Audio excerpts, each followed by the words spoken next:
Hello, good morning! Meron naman po tayong pag-aaralan at share na ating kaalaman tungkol po naman sa ating grape leaves.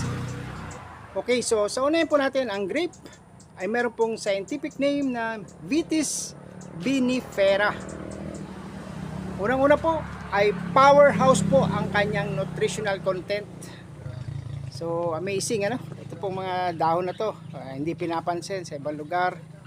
Sa Pilipinas, itong dahon ng grapes, hinahayaan lang. Pero po sa ibang bansa, kagaya po ng Saudi, nakita po natin yan na pine-preserve po nila. And sa Korea, sa bansang malalamig, pine-preserve po nila ang dahon ng grapes. Ito po, ang pag-preserve po nito ay pipitas. Okay? And ipunin po, ipupuld, ilagay po sa garapon, and then magpapakulo po tayo ng tubig. Lalagay po siya dyan. Yung tubig po na yun ay lalagyan din po natin ng asin.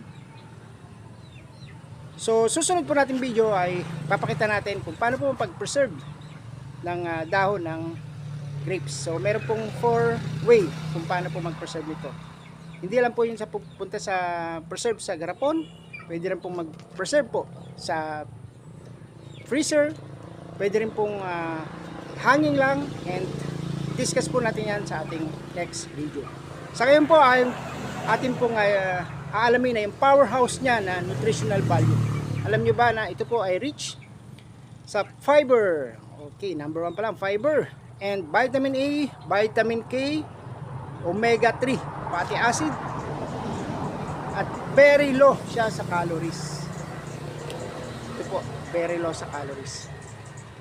Kung ito po ay isasama nyo sa inyong pagkain o sa regular nyong diet, ito po ang makukuha natin benepisyo. Isa-isahin po natin. May nakuha po tayong 4 na powerhouse na benepisyo ng grape leaves. Okay. So, syempre ito po ay nakakasuporta ng heart health, blood sugar regulation, and body mineral density or bone mineral density. O pati sa buto natin, ang laki pong maitutulong ng dahon nito. Mamaya po, mamimitas tayo nito and magpe-preserve po tayo. Kapag kain po naman nito ay kagaya po ng Kim sa Korea, binabalot yung kanin. Dito pwede rin po yun. Okay, let's go na po sa ating key health benefits. Number 1, high antioxidant content. Okay, so antioxidant, alam naman natin na pag maraming antioxidant, yan po yung lumalaban sa mga nakakain natin ng mga toxic sa ating pagkain, sa lifestyle, sa ating mga kinakain ngayon na mga ready to eat na mabilisan. Okay, so yung mga tugo na pagkain na mabibilis, yan. So marami po yung oxidant, no? So kailangan may antioxidant po. Ito po, high antioxidant. Ang grape vine leaf ay nagko-contain ng 10 times kumpara po sa prutas niya o sa grape niya mismo o sa juice o sa pulp ng grapes. 10 times po ang nakukuha nating power ng antioxidant nito. Okay? So kasi nga po, meron po siyang polyphenol, flavonoids, resveratrol, and nag-neutralize po siya ng free radicals, and nagpo-protect siya ng ating mga chronic disease. So kung chronic, o yan, no? Isama na natin to sa ating diet. Okay? So number 1 po yan, yung high antioxidant content. Tandaan, 10 times po ang lakas ng antioxidant nito compare sa fruit niya mismo. So number 2 ay meron pong blood sugar management. Good news po sa ating mga diabetic dyan, pre-diabetic, at sa matataas ng sugar, diabetic 1, diabetic 2, tsaka yung isang diabetic, yung sa glycemic, yung sa nagbubuntis na diabetic. May 3 types kasi po na diabetic. So malaking tulong dahil may blood sugar management siya. Mababa po yung glycemic index. Napakababa po ng glycemic index nito.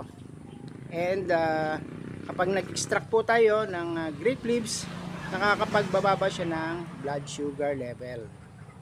So diabetic friendly ang pag-intake o pag regular pagkain ng ating dahon ng ubas. So number 3 na po tayo, meron po tayong bone strength. Sabi nga natin kanina, yung bone density, bone strength. Kasi po excellent siya sa source of vitamin K. Okay, so vitamin K, kailangan ng ating bone, pampalakas, bone mineral density. At nakapag-prevent po siya ng mga fracture. Okay, so essential siya na nutrient ng nakukuhanan ng vitamin K. So number 4 na po tayo sa ating dahon ng ubas. Kaya marami tayo dito ng tanim. Improve digestion. Yun. So dahil nga marami siyang fiber na sa ating diet, kung tayo maraming fiber na kinakain, mga gulay, mga prutas na mga fiber, sama nyo rin po ito. Dahil mayaman po siya sa fiber. So nakapag-support siya ng healthy gut motility. Okay, so motility yung pagkilos ng ating mga dito ng cell, mga cell natin sa gut, sa tiyan ay nag-improve siya, no? Or maganda po siya sa ng ating sa tiyan, yung pag-digest, and nakapag-prevent siya ng constipation and nagme-maintain ng healthy microbiome. Yun. So discuss natin yung konting motility. Kaiba ng mobility. Yung mobility po yung pag-transport from place to place. Mobility. Mabilis na pag kung ano po yung pagta-transport niya. Ito pong motility, self talaga siya. Kung ating cell natin, umiikot yan sa part to part ng internal natin. Okay, so konti lang yung ating na-discuss, ano? 4 ang nukahan natin. Pero ito pong ating reference ay galing sa NMCD. Google search din po at may nakalagay po siyang reference na NMCD, Natural Medicine Comprehensive Database. Thank you po sa reference natin. So ugaliin pong magbasa dahil kung may ito po, nagsishare po tayo ng mga kaalaman dahil kung tayo po may kaalaman, hindi tayo malalamangan. Yan, pakita ko po sa inyo. Yan, mamunguha tayo ngayon. Yan oh, kita nyo. Diba, madaming dahon. Dahon na yan. Pwede nilagay yan sa freezer, linisin mo ng mabuti. Sayang kasi ito, kung isasama nyo po talaga sa pagkain ay marami siyang fiber at saka nutritional value. Kayo naman po high blood or diabetic sa blood sugar, kakatulong po ito dahil mababa ang glycemic index. By the way, yung glycemic index po, kinukuha rin po yan sa pag naglaka pa laboratory tayo. Kung mataas po yung glycemic index above sa limit, ay delikado ninyo, biglang magi-spike po ang ating sugar. Kaya sa mga pagkain, check nyo rin po kung glycemic index nya po ay mataas. Nag-harvest na po tayo. Thank you sa panonood nyo. Nag-harvest tayo ngayon ng ating ubas. So ito po madaling itanim, ano? Yung pong kanyang branch, ito po, pumuto lang po tayo niya ng 1 foot at ibaon po sa lupa, ay napakadali pong mabuhay ng grapes. Oh, may extra dyan, oh. Namunga na, oh. May extra tayong video tungkol sa dragon fruit. Ang dami pa yan, kaya hindi tayo magpuno ng isang garapon.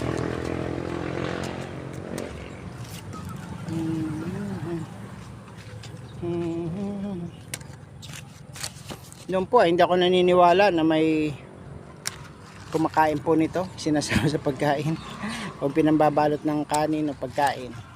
So ko lang po yung nakita sa mga grocery, sa Saudi, sa mga pagkain nila, sinasama po nila ang dahon ng grapes.